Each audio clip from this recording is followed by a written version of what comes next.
que nós precisamos erguer esse país. Quebraram tanto, e ficou claro isso, que o grande líder está preso hoje, porque roubaram a nossa nação. E hoje eu estou aqui, cortando na própria carne dessa situação. Obrigado, deputado. Eu vou estabelecer o tempo de 30 segundos após a fala para a conclusão, ok? Com a palavra, o deputado Capitão Alberto Neto, do PRB do meu Amazonas, do nosso Amazonas. Primeiro, parabenizar as explicações, foram muito boas, bem detalhadas. Parabenizar o nosso grande líder, Rodrigo Maia, por estar conduzindo tão bem, por esse comprometimento com o nosso país. A gente que sabe que não é fácil. Mas venho aqui usar minha fala não com alegria, com muita tristeza, por saber que sou filho de professor. E o professor vai ter que cortar na sua carne, que sou militar da Polícia Militar do Amazonas, onde o policial vai ter que trabalhar mais tempo nas ruas, combatendo o crime, arriscando mais ainda a sua vida, onde a policial feminina vai ter que trabalhar agora mais 10 anos. Não é fácil estar falando nesse momento.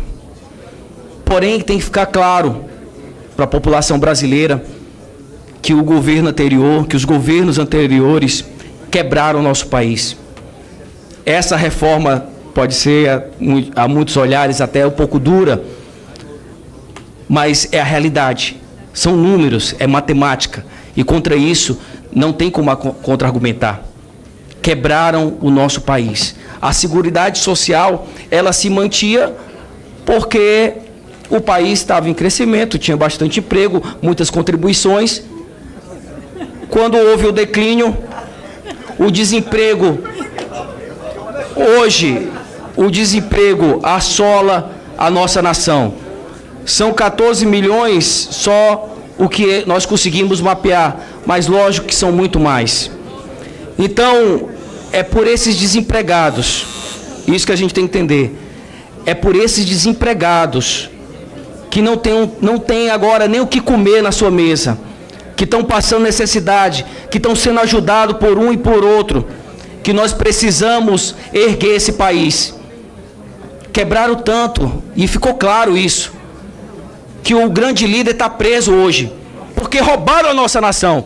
E hoje eu estou aqui, cortando na própria carne, como policial,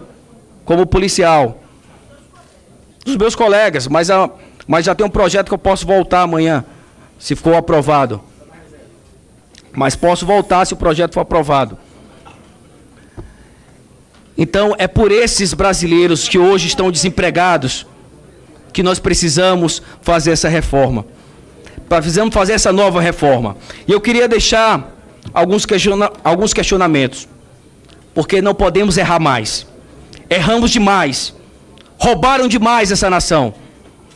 E o buraco tem fundo, sim. Precisamos agora dar um novo pontapé. E questiono agora o ministro, para finalizar com as perguntas, sobre o regime de capitalização. Foi falado que algumas garantias, inclusive está na PEC, que achei brilhante, dando a garantia de um salário mínimo. Só que nós estamos fugindo do subsídio. Da onde será retirado esse recurso? E a segunda pergunta, essa economia de 1,2 trilhões serão aplicados em quê para o nosso país? Obrigado, deputado Capitão Alberto Neto. Com a palavra, o deputado Pompeu de Matos. Pelo tempo, eu passo a palavra ao deputado Lafayette de Andrada, pela liderança do PRB, com o tempo de 8 minutos. 5 minutos da liderança, mais 3 minutos da ordem de fala. Deputado Lafayette de Andrada. Muito obrigado, senhor presidente, deputado Marcelo Ramos, eminente relator, excelentíssimo ministro Paulo Guedes, senhor secretário Rogério Marinho, demais autoridades aqui. Senhor presidente, nós estamos vivendo um momento difícil e um momento em que é preciso lidar com transparência com o que está acontecendo no Brasil. Não adianta tentarmos aqui esfumaçar a verdade com arroubos, como dizia um velho padre no interior, quando lia um breviário em latim, que tinha uma observação assim ao lado: falar alto porque o argumento é fraco. Não é assim. Vamos discutir com clareza e com seriedade. Nós temos hoje um sistema previdenciário distorcido e antiquado. Essa é que é a grande verdade.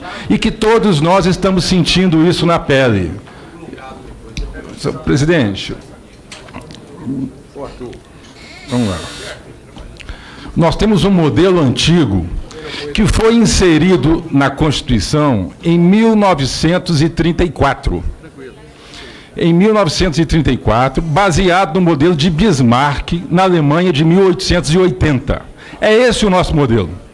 E que veio ao longo do tempo sendo repetido com algumas adaptações nas diversas constituições posteriores. Chegamos hoje no momento em que a nossa Previdência, ela paga para os 20% mais ricos, a camada mais rica, os aposentados, os 20% mais ricos recebem 40% do bolo previdenciário. E os 20% mais pobres recebem 3% do bolo previdenciário. Essa é a distorção que nós precisamos combater. Nós temos um modelo hoje que é generoso com os mais ricos. Os mais pobres é que pagam e sustentam os mais ricos. E é isso que nós precisamos combater. Esse momento histórico é que nós não podemos deixar jogar pela janela. Nós temos um modelo hoje em que uma empregada doméstica precisa trabalhar 10 anos mais do que a própria patroa. Isso é uma distorção. Não é possível um operário de obra, de construção civil, ter que trabalhar, como é no modelo atual, 10 anos mais do que o próprio empreiteiro que o contratou. Esse é o nosso modelo hoje. Generoso com os mais ricos, perverso com os mais pobres. Nós precisamos de fazer uma reforma assim que seja justa, que tenha justiça social e que combata essas distorções. Nós queremos uma previdência, senhor presidente, senhores deputados, em que os mais ricos contribuam mais. É isso o sentido da justiça social. É isso que nós precisamos. Nós queremos uma previdência que seja sustentável. Hoje nós temos um rombo de 300 bilhões por ano, se forem somados todos os entes. 300 bilhões por ano é o prejuízo que a Previdência tem, pagando as nossas aposentadorias e as pensões.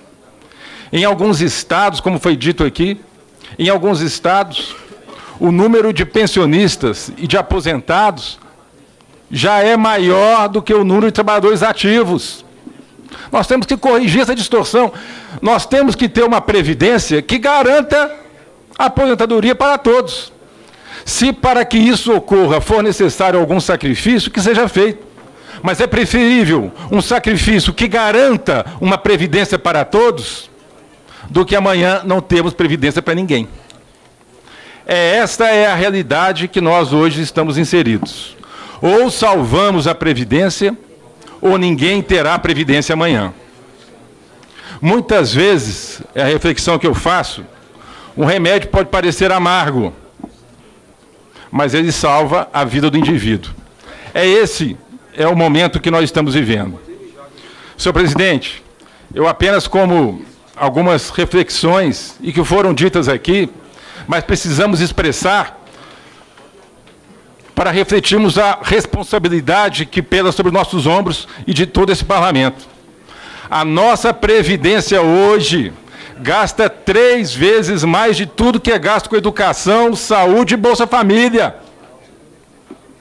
Esse é o nosso modelo atual.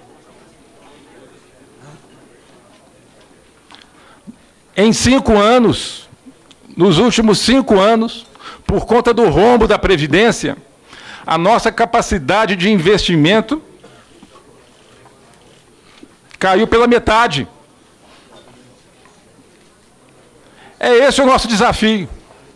Senhores deputados, senhores parlamentares, eminente relator, Samuel Moreira.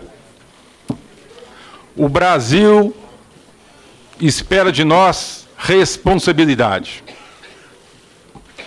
O Brasil espera de nós coragem para enfrentar esse desafio. Nós, esse corpo legislativo, tem essa responsabilidade. O futuro, as próximas gerações irão cobrar de nós. Irão cobrar de nós o resultado do que fizermos aqui. Tenhamos responsabilidade. Tenhamos senso de justiça, mas, sobretudo, tenhamos coragem para combater essas distorções. Senhor presidente, essas eram as minhas palavras iniciais, e eu pediria ao eminente ministro ou ao eminente secretário que pudesse, na réplica, que explicasse de maneira mais detalhada, mais pedagógica, como funcionará o sistema de capitalização, como é a capitalização que se pretende introduzir com esse projeto. Senhor presidente, muito obrigado, eram essas as palavras, e vamos enfrentar o desafio pelo Brasil e pelo povo brasileiro. Muito obrigado.